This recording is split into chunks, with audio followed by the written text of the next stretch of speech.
Good evening সকলোকে মই বৰ্ণালীয়ে মোৰ নতুন এটি ভিডিঅ' লগতে ইউটিউব চেনেল লগতে ফেচবুক পেজলৈ সকলোকে স্বাগতম জনাইছোঁ। আৰু এয়া বেগ চেগ লৈ ওলাইছোঁ, আজি যাওঁ সৰভোগলৈ খুৰাহঁতৰ ঘৰত। আৰু এইফালে ভাইটি আহি আছে, ভাইটি আৰু মই যাম, এয়া বাটতে ৰৈ আছোঁ। আৰু যি কি নহওক আগলৈকে আপোনালোকে ভিডিঅ'টো চাই থাকক আৰু কি দেখুৱাই যাব পাৰোঁ। গতিকে এয়া আৰু এয়া আমাৰ মানে চোতালত এইটো ৰাস্তা মাটি পেলাই দিলে ঘৰৰ মানে পদূলি। আৰু এয়া মোৰ সৰু বাগিচাখন চাওক, এয়া ফুল, এয়া হৈছে এয়া নয়নতৰা লগতে গোলাপ, আৰু এইজোপা এজোপা গোলাপ ফুল।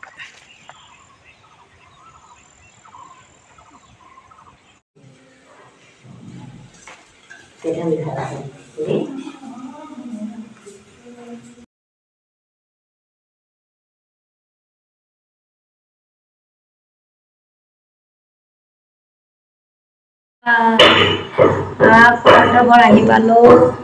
ঘৰ আহি পোৱা বাৰু বহুত সময়ে হ'ল, আৰু এতিয়া লাগি আছোঁ এয়া মাংস বনাবলৈ লৈছোঁ। ভাইটিহঁতে মোক মাংসখিনি মানে বনাব দিলে, আৰু সেইবাবে ময়ে বনাই আছোঁ। আৰু পেহীক দেখোন, পেহী আমাৰ মছলা বটি আছে। আৰু এয়া এনেকৈ আছোঁ আৰু পাকঘৰত লাগি আছোঁ। ইফালে আজি মানে মই আৰু ভাইটি আহিলোঁ, আৰু লগতে ইয়াতে আছে পেহী আছে, আৰু খুৰাহঁতৰ আৰু দুজন ভাইটি, মানে চব খুৰাহঁতৰ ভাইটি আৰু তিনিজন ভাইটি, মই আৰু পেহী, বাকীজন মানুহ আছোঁ। আজি কৰি নাই।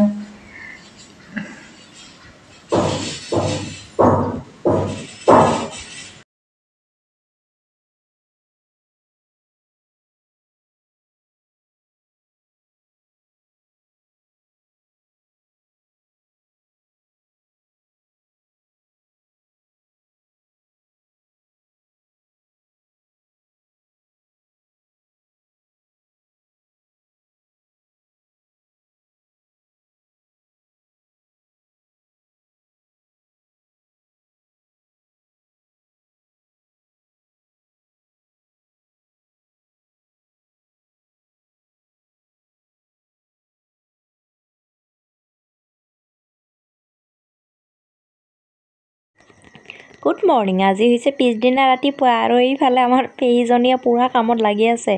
আৰু লগতে ময়ো ওলালোঁ, কাৰণ ঘৰলৈ যাবলৈ, কাৰণ মানুহজনৰ কাম এটা আছে, সেইবাবে মানুহজনে অকণমান বেলেগত যাব, সেইবাবে মই ঘৰলৈ যাবলৈ ওলাইছোঁ।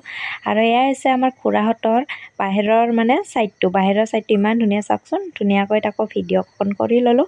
লগতে ভাইটিক ক'লোঁ যে কেইখনমান ফটো উঠাই দিয়া, ভাইটিয়ে এয়া ফটো উঠাই দিলে।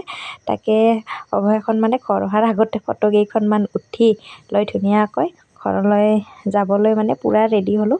আৰু এয়া চাওক বাহিৰৰ পৰিৱেশ ইমান ধুনীয়া হৈ আছে, আৰু চাওক চাৰিওফালে মানে বাহিৰটো বহুত বেছি ভাল লাগে। আৰু ওপৰৰ কাম কৰি আছে বাৰু, কিন্তু কমপ্লিট হোৱা নাই।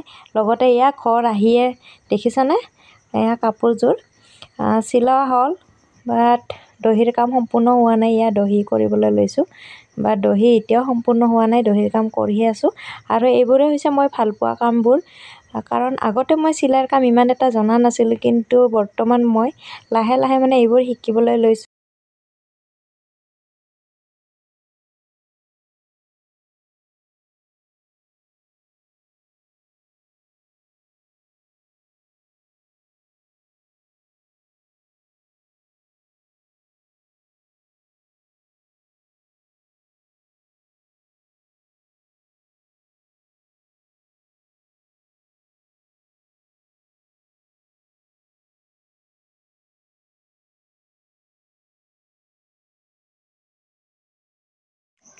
হেল্ল' সকলোকে গুড ইভিনিং। আৰু এয়া আজি দহি বটিবলৈ লৈছোঁ, দহিৰ কাম কৰিবলৈ লৈছোঁ। আৰু আজি মই দহি এয়া লৈছোঁ বৰ্ণালী পাট সূতা, লগতে মই দুটা ৰঙৰ সূতা ব্যৱহাৰ কৰিছোঁ দহিৰ কামত, কাৰণ এয়া গুলপীয়া লগতে বগা ৰঙৰ সূতাৰে ফুল থকাৰ বাবে এই দুটা সূতা মই ব্যৱহাৰ কৰিছোঁ, দুটা ৰঙৰ সূতা। আৰু আজি বাৰু এয়া কমপ্লিট নহ'ল, চাদৰখন দহিৰ কাম সম্পূৰ্ণ নহ'ল, অহাকালি বাকীখিনি কৰিম। এতিয়া ভাতত লাগোগৈ, ভাত পানী বনাওঁ। গতিকে আগলৈকে চাই থাকোঁ আৰু আপোনালোকেও। তাতে পেলাই দিছোঁ। এইখন চাদৰ মেখেলা লগতে দহিৰ সূতা এনেকৈ থৈ দিছোঁ। আৰু আজি আৰু কাম আহিলে, কাম মানে এয়া ব্লাউজ ফিটিং কৰিব লাগে আৰু এইখন মেখেলাত ফলছ লগাব লাগে। মেখেলাত ফলছ লগোৱা কাম। আৰু মেখেলাখন চাওক, ফুলকেইটা ইমান ধুনীয়া লাগিছে, মানে খুব মৰম লগা ফুলকেইটা। লগতে এয়া এইখন হৈছে ফলছৰ কাপোৰ আৰু লগাব লাগে। আৰু মোৰ এইযোৰ কাপোৰ কমপ্লিট হৈ গ'ল। দহিৰ কামৰ লগতে কাপোৰযোৰ চিলাই কৰি একেবাৰে মেখেলাত ফলছ লগোৱাৰ পৰা হৈ গ'ল। আৰু কেনেকুৱা লাগিছে সেইটো বাৰু আপোনালোকে জনাবলৈ নাপাহৰিব। আজিৰ ভিডিঅ'টো ইমানেই আছিলে। আজিলৈ বাই বাই। অন্য এটি ভিডিঅ'ৰ সৈতে পুনৰ